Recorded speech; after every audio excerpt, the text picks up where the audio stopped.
Continuamos en La Venganza Será Terrible, cada uno desde su casa, nosotros a través de la radio en AM750 y todos haciendo la cuarentena, pero nos pueden conectar también en las redes sociales, Nos buscan como @lavenganzaradio y en el WhatsApp 6585-5580, allí recibimos mensajes de texto.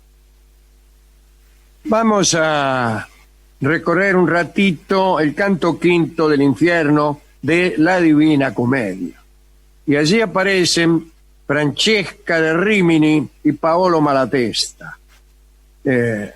Bueno, como ustedes saben, en el principio de la comedia, el Dante está perdido en medio de una selva, se le aparece el poeta Virgilio que le explica cuál es el camino para salir de aquel lugar espeso y complicado, y que ese camino para ganar la salida es a través del infierno. Virgilio se ofrece a conducirlo y arranca primero. Entonces se puso en marcha, dice el Dante, y yo seguí tras él. Luego de varios espantos y dolores, Virgilio y Dante llegan al segundo círculo infernal en el que penan los lujuriosos. Se lee en la comedia: descendimos al círculo segundo, de más estrecho cerco y doloroso. Allí Minos, terrible y espantoso, analiza las culpas e infecundo, ordena el puesto que en el ciego mundo se asigna a cada alma, etcétera, etcétera. Allí se encuentran, entre otros, con Semiramis, la reina de Asiria, Dido, fundadora de Cartago, Cleopatra, la reina de Egipto.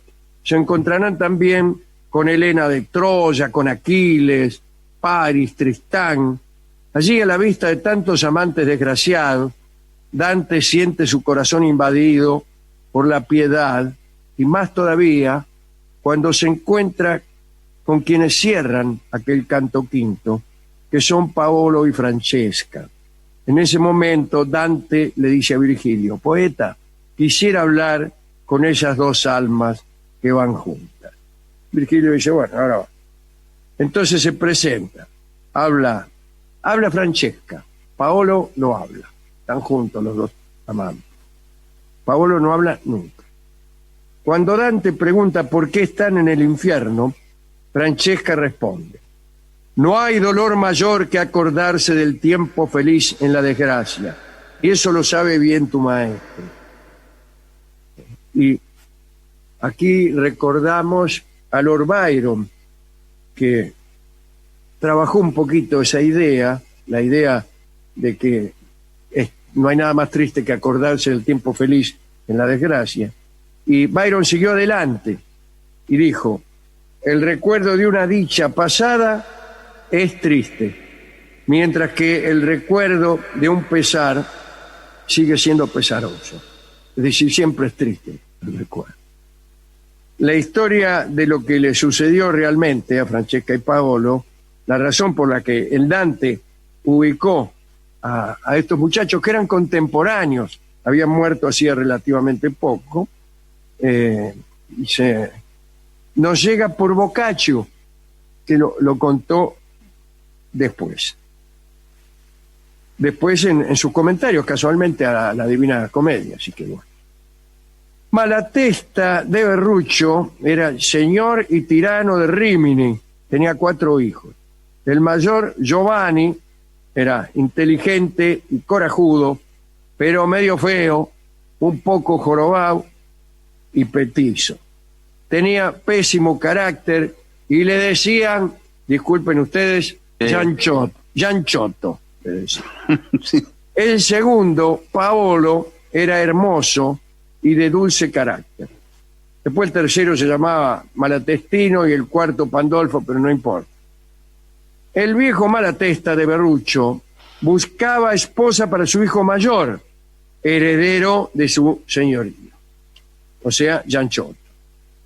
Un día, Gianchotto se presentó ante el viejo Malatesta, diciendo que en la ciudad de Ravenna había encontrado a la mujer con la que quería casarse. Se llamaba Francesca y era hija de Guido da Polenta, el señor de Ravenna. Dice la crónica, temiendo que si la petición le hacía directamente Chanchotto fuera rechazada, claro, cuando Francesca viera lo fulero que era, por ahí la rechazaba. Decidieron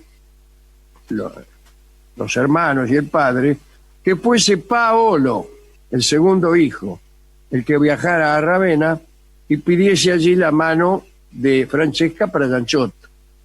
Ahora, Paolo estaba casado ya, tenía dos hijos. Y viajó él hasta Ravenna con el padre, para ayudar al padre en sus deseos. Pero creo que fue él solo. Pensó que iba como mensajero de toda aquella situación, como botón de muestra, casi que a modo de notario de su familia. El viejo Malatesta creía así que la hermosa Francesca no se iba a espantar cuando lo viera, ¿no? Recuérdese que Paolo era, a diferencia de Chanchotto, muy lindo. Boccaccio dice que Francesca, al verlo llegar, creyó que Paolo era el tipo que venía a pedir su mano. Mientras Paolo conversaba con el padre de la mina, ella lo miraba y creyó que era el que le iba a tocar. Sí. El caso que se enamoró, Francesca se enamoró.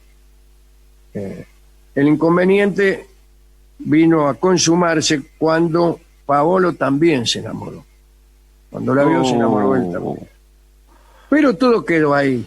Ninguno avanzó, nadie dijo nada. Bueno, Paolo explicó la situación y el equívoco quedó deshecho. Ya no había equívoco. Pero el amor no. Quedaron enamorados. Claro. A los pocos días, Paolo volvió a Rímini con la prometida de su hermano. Y en aquel trayecto habitó en ambos un sentimiento amoroso implacable. Cuando Francesca llegó a Rímini y vio a Chanchotto, casi se muere. Se preguntó si aquel niato iba a ser su marido. Y lo fue. La casaron y tuvieron una hija que se llamó Concordia. Cuentan que el carácter violento de Chanchotto le hacía imposible el matrimonio y Francesca empezó a sentirse cada vez más atraída por su cuñado Paolo. Y Paolo, por su lado, intentaba disimular su enamoramiento, pero no podía. Algo notó el viejo Malatesta, el padre, que para evitar una catástrofe familiar y política, mandó a Paolo a custodiar una fortaleza lejana, la de Cesenatico, donde fue acompañado de su esposa. Recordemos que Paolo estaba casado. Pero la esposa de Paolo se aburrió y suplicó volver a Rímini. Sugería, sin saberlo, que su compañero regresara al epicentro del enredo, del lugar donde estaba Francesca.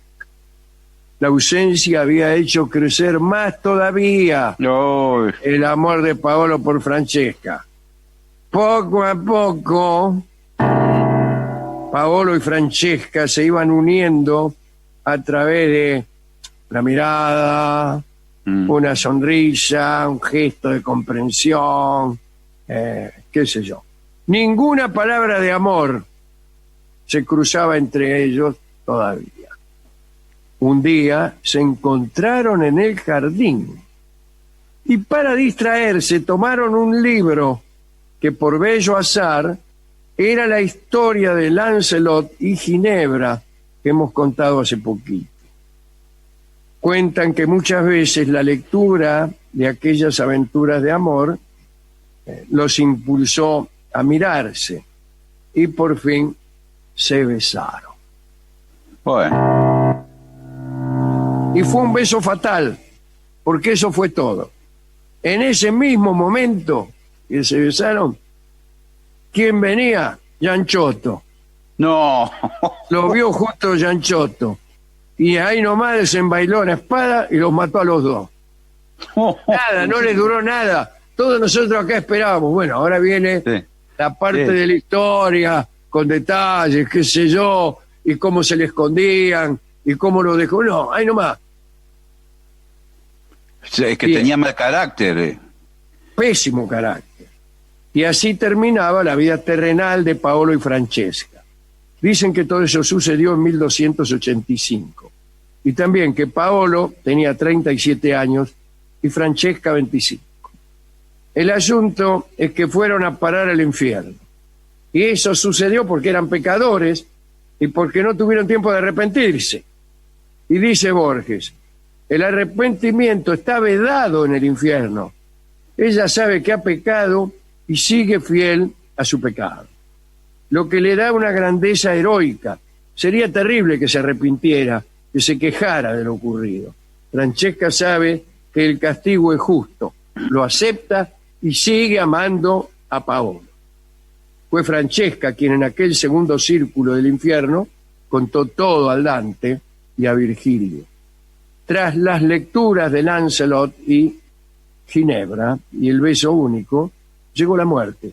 Francesca cerró su historia diciendo, aquel día ya no leímos más. Y escribe Dante, que así clausura el canto quinto, ¿no? con esta historia. Mientras que el alma decía esto, la otra lloraba de tal modo que movido de compasión desfallecí como si me muriera y caí como un cuerpo inanimado.